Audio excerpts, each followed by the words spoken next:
The views and opinions expressed on any program are those of the producers and/or the persons appearing on the program, and do not necessarily reflect the views and opinions of FRC Media, Bristol Community College, or the City of Fall River.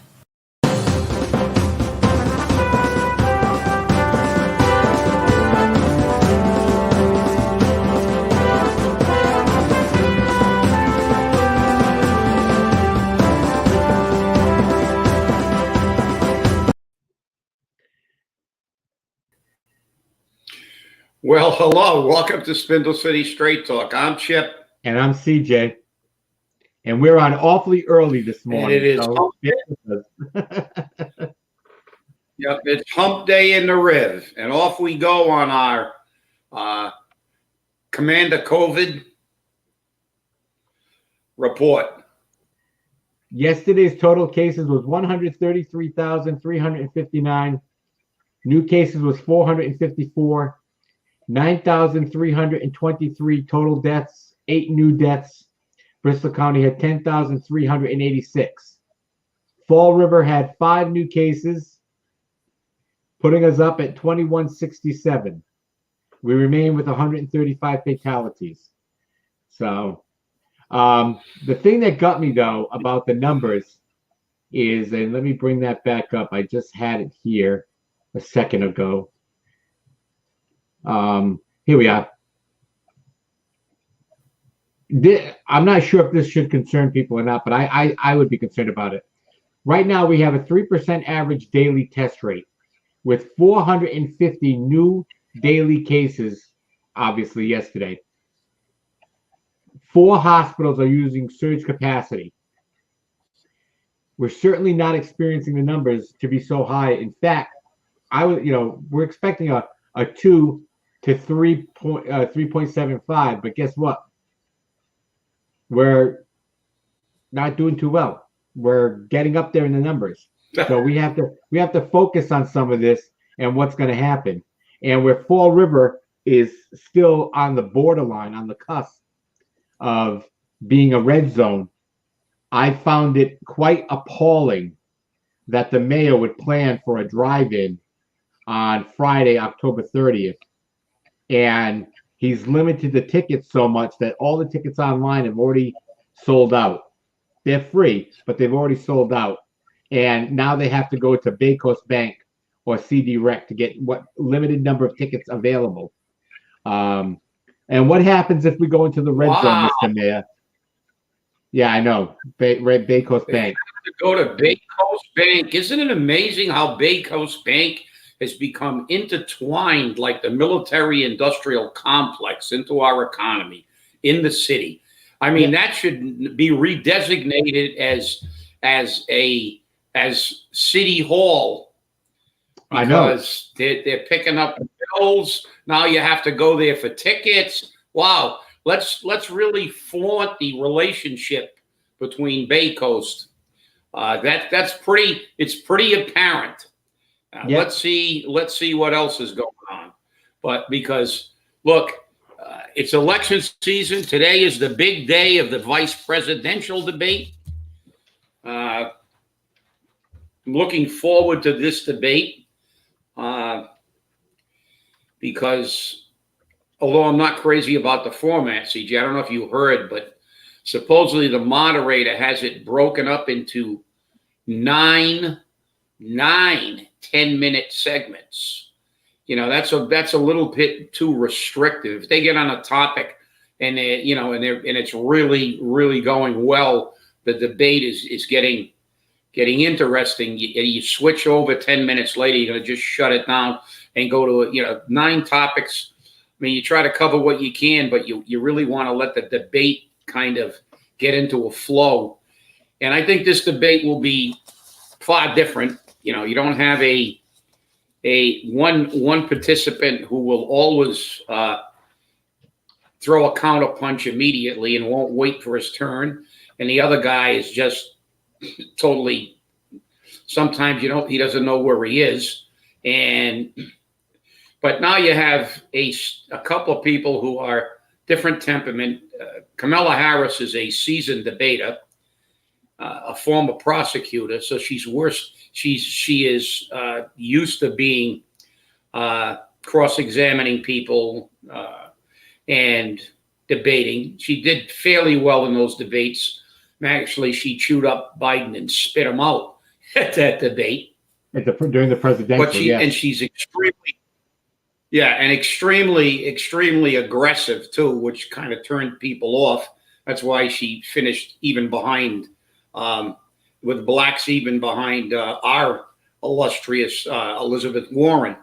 So she's aggressive. Pence is a fairly kind of mellow, controlled person, unlike Donald. And so it should be an interesting debate. We'll see what happens. I think this may be the most interesting and most watched vice presidential debate in history. I know that Sarah Palin's debate was highly watched, not because of the quality of the debate, because it was abysmal. So all she did was not answer questions and what they told her to remember, because she didn't even know her own geography. She didn't know who fought in the Second World War. I mean, she was totally clueless about the world stage and history. But everybody wanted to check her out because, as one, I think, Republican said after the debate, the only thing positive they could say was she had nice legs. So that wasn't a real great commentary on the debate. And the debate was not really a good debate. But it was. And remember, they even made a movie. And remember, I can see Russia from my window. That's right. I can see Russia from my window, and and I hunt from a helicopter. So, and I'm a hockey mom. But look, they even made a movie about it, the preparation, and when they came to the conclusion she couldn't debate because she couldn't even remember Joe Biden's name. So, but this debate should be interesting. Mike Pence is he's a man who's been in politics a long time. He's a former governor. He's been a vice president. He's been intimately involved with the COVID, and COVID has become the Democrats' major political issue, not the economy, not the thing. Between complaining about Russia and the COVID, that seems to be their go-to strategy. And I think Pence should be able to articulate fairly well on the COVID. And it's too bad that it's too bad that the election has degenerated into this rather than let's talk about platforms. But then again, that's politics. Throw as much BS at the wall and try to convince as many people who don't do their homework to vote for you, even if you shouldn't get their vote. Well, what's very interesting, because you brought up COVID. What would happen if a Democrat, someone else was in the White House, and they went through this COVID? Do they think the numbers would be different? I don't think the numbers would be different because the people aren't different. And I think that's something that nobody's taking concern about. But they're saying that the president has done such a poor job on COVID management. Well, granted, I don't think he did the best job in the world, but I also don't think he did the worst job in the world. So you have to look at the fact that this was something that nobody knew about. Nobody knew the transmission rate. Nobody knew the contagion level. And they expected him to know all of this and have it already. Now, maybe he was wrong for not having a pandemic plan in effect. According to President Obama, he had one in effect. But again, if there was a Democrat in the White House, do they think the numbers would be different? I don't think the numbers would be different because the people are the same. And so if you're going to call them out on COVID, don't call them out on the number of people that have died. That's just wrong, because I think the number of people that have died would be the same. You got to call them out on the fact of preparation, the handling of PPE supplies, factual information like that, not opinions. No, you're right, CJ. And look, let's face it. This is nothing more than a political football. And I don't care who the president was, Democrat, Republican. This was a crap show from the get-go. Nobody knew they were doing. The doctors themselves. We still have doctors that disagree drastically with each other. They still don't have enough data to really truly understand this disease. They're still gathering information. Now they're saying it can carry airborne even farther and all this other stuff. Look, we're still in a learning curve, and the medical community can't agree. How do you expect a layman to be able to run anything? He has to say, okay, I'm going to pick one of the medical opinions. And as you said, I don't think the numbers would change because the numbers are not changing. Look at the blue states. The blue states are leading the country in deaths. They're leading the nation in deaths. So the governors were controlling their own. As a matter of fact, I saw an interesting debate on that Martha McCallum show. Karl Rove really tucked it to that Democratic operative. I forgot his name is Robert something or other. He's always on. He used to be an economic advisor, I think, to Obama. But he just totally manipulated the numbers. But Rove had all the numbers because, Rove's pretty good with numbers. Right. He just eviscerated him on the numbers. And when he did, he caught him. And I remember him saying, well, you want to blame the president. Are you gonna say that Governor Cuomo's got blood on his hands for putting people in nursing homes and signing the order? And his response was, well, I didn't say that. No, but the rest of the Democratic Party is not saying it either. Nobody's mentioning Cuomo or California and the fact that the most deaths are occurring in blue states run by blue governors. And it doesn't, as you said, this is all bullshit because it's the people. The people are causing these deaths. Look at Fall River. Every single basketball court I drive by is full of kids with no masks playing basketball. So what do? They probably will not get COVID. They will carry it. They will be asymptomatic, but they're going to go home. How many times have we commented about the one at Robeson and President Avenue? There's normally 30 to as many as 80 people on those courts. I've seen that place. No masks playing basketball. And these people, it's not like they play basketball and stay on the basketball court. They go home and interact with their parents, their grandparents, their parents' friends. They go to the stores. So, CJ, it's about, look at the culture. The culture is, in this country, the hell with it. I don't care. They tell me I'm going to do what I want to do. Other countries, they obey the government orders. They are more acceptable to government mandates. In this country, it's like, the hell with you guys. I'm going to do whatever the hell I want. I mean, did President Trump throw that giant party at the mansion that the football player had that they had to break up? Did President Trump throw all those parties in California that the governor and then the mayor of LA had to threaten to shut off their electricity and their water service to stop them from partying? This is all political bullshit because of an election. And Joe Biden has recommended everything he's recommended, Trump has already done. So this is all BS to get the people away from the fact that, to look at the candidates closely.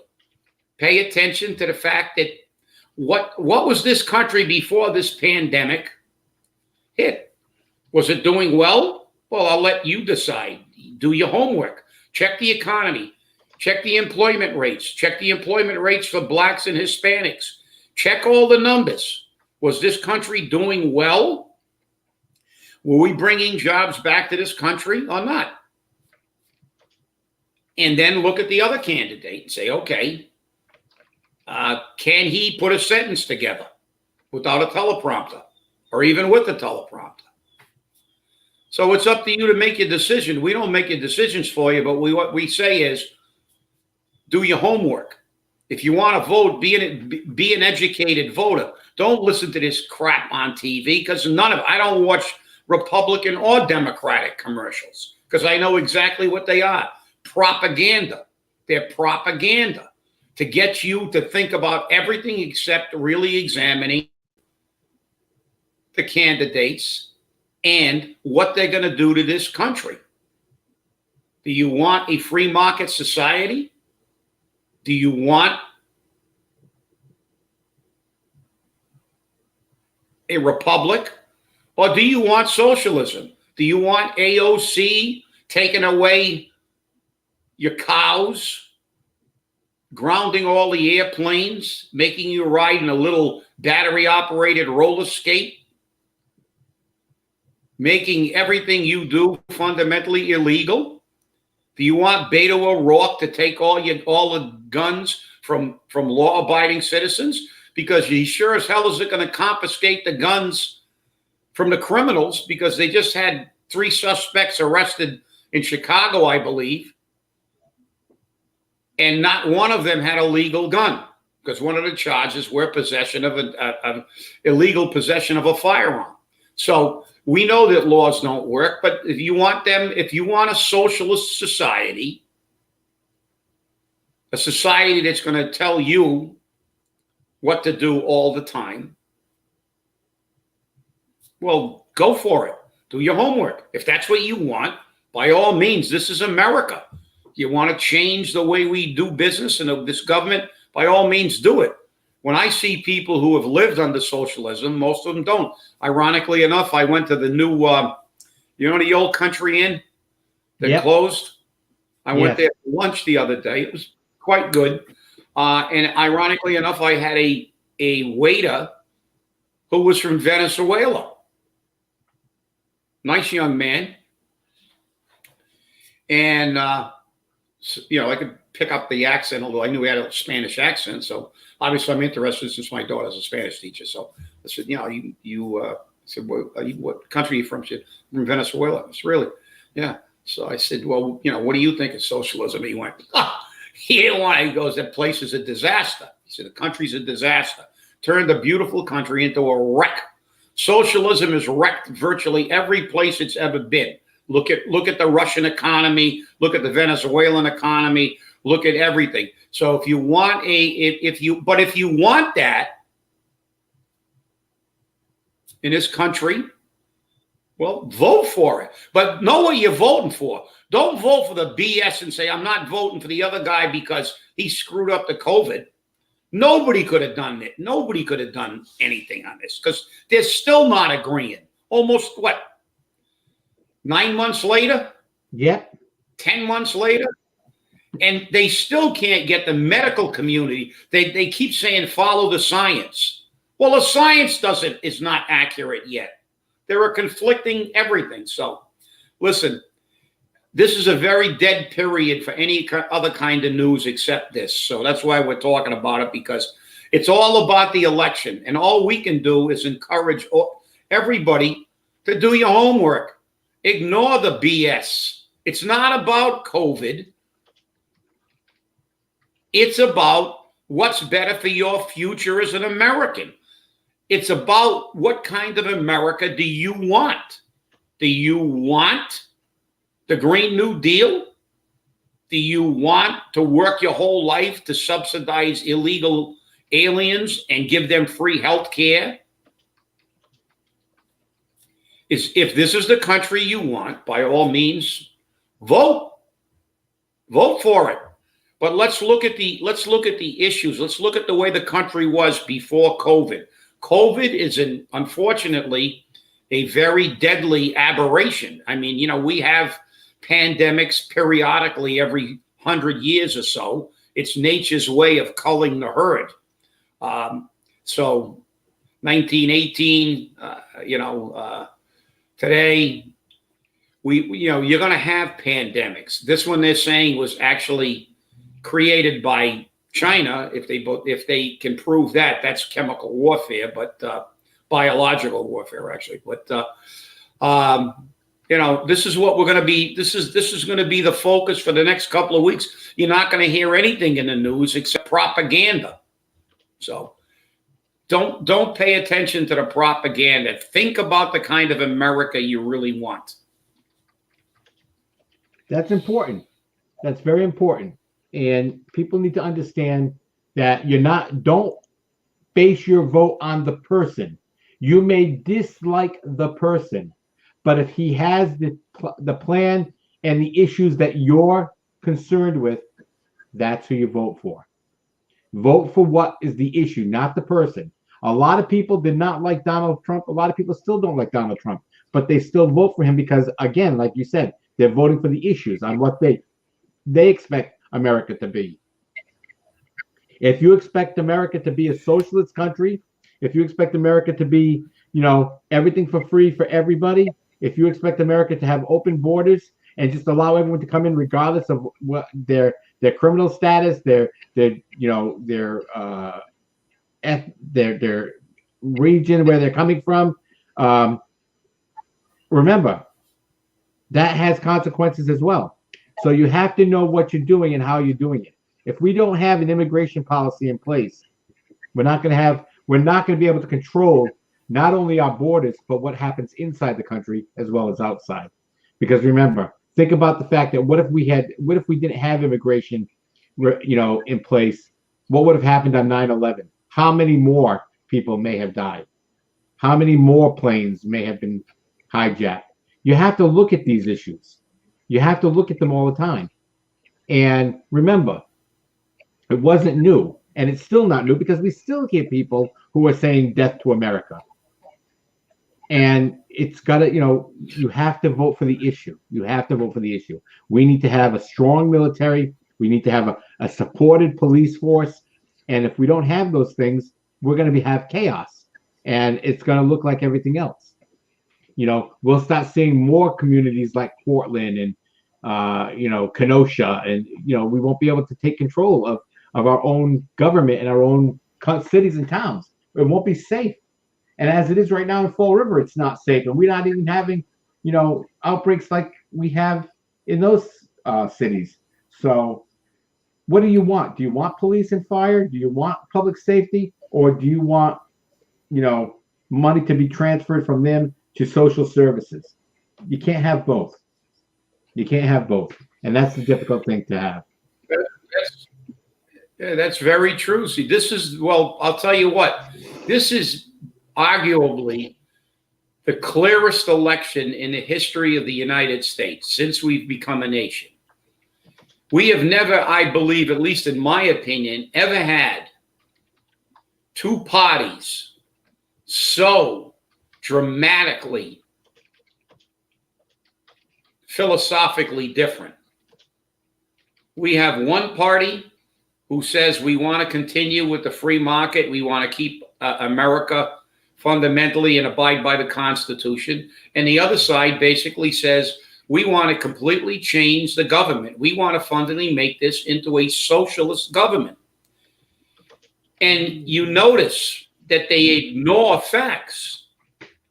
They want to erase history. Michelle Obama was on saying that that it's racist because they're talking about the destruction. Now, and she said it was a very small part of peaceful protests, which is absolute BS. Very small part.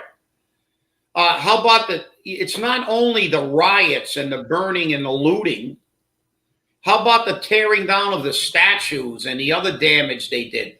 And the thing is, there was another Democratic supporter who was a reporter saying, well, it was only a few blocks. Well, I hate to tell you this, idiots, but when they get done burning and looting and taking everything out of those couple of blocks, there's a couple more follow. What do you think was going to happen? They're going to go to the next blocks and loot and pillage them, because when there's nothing left to loot and pillage, they just move on. Genghis Khan didn't stop after he looted and pillaged the first village, he looted and pillaged his way across the known world. This is the way it operates. If you allow lawlessness on the streets, it's only going to get worse unless you stop it.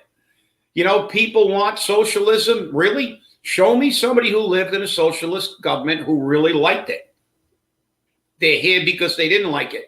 Go to Russia, even today, and go to a supermarket. There are cases where people come from Russia and literally break down into tears when they walk into an American supermarket. They've never seen so much food available. They have to wait for weeks sometimes for things. They have to do what you did with toilet paper and hand sanitizer.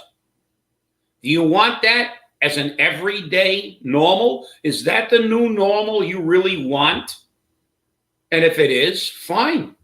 You have a right to do whatever you want. But let's cut the BS here. Let's start looking at the real issue here. This is a real simple election. You either want to change the entire government from a republic to fundamentally a socialist society, or not. And as you said, you don't have to like your plumber. You know, if you got a plumber you like and he can't fix your plumbing, well, you're going to have a hard time going to the bathroom. You're just going to have a drinking buddy. You hire buddy. a plumber to... Yeah, you can hire a plumber. You hire a plumber because he can fix your plumbing. You hire an electrician because he can fix your electrical system. But you hire a president not because you like him. You hire a president because he's taken the country in the direction that you want it to go. And to me, this is what this election's about. And the Democratic Party is doing everything they can to stay away from those issues like open borders and the Green New Deal. You notice all they want to talk about is COVID and Donald Trump. They don't want to talk about what their real issues are. But just look at it. Bernie Sanders has already been on the air saying, I'm going to be the Secretary of Health. And you know what Bernie feels? Yes. Socialized medicine. Right. So it is what it is. But this is you know, they keep saying it, and they're not, and for once they're telling the truth. This may be the most critical election in the history of this nation. It's going to be difficult. And, you know, think about it for a second. If you get something like socialized medicine here in the United States, which at one time, I'd be very honest, I used to support. But I woke up when I started seeing what it was like in other countries, like Canada. How would you feel if you had to wait for medical treatment, that you just can't show up and get medical treatment? You get put on a list, and you're you know, when you're next in line, you're next in line. That kind of hurts, because right now, if you're sick and you want to be seen, you're seen. If you need a surgery, you need it now. You get it now. But if you don't need the surgery right away, but you want to get it done as soon as possible, you can't in these socialist countries. They control the medicine because they control the money that funds it. And that's the issue. And we've got to stay on top of that. And remember that when you're voting, because you could be voting for socialistic medicine, because Medicare for all is not going to be the solution to the problem. Because I'll tell you right now, the health insurance companies are the big problem. But because I had to have a clot taken out of my PICC line, and it would have cost $165 to do it at home, but they wanted it done in the ER, so they went $1,000. That's why our system is broken. This is the problem with medicine in the United States. So, well, we're running out of time here, and it's been great being with you this morning. Sorry it was so early, but we had production issues. Thanks for watching, and remember, stay safe and stay angry. And stay informed.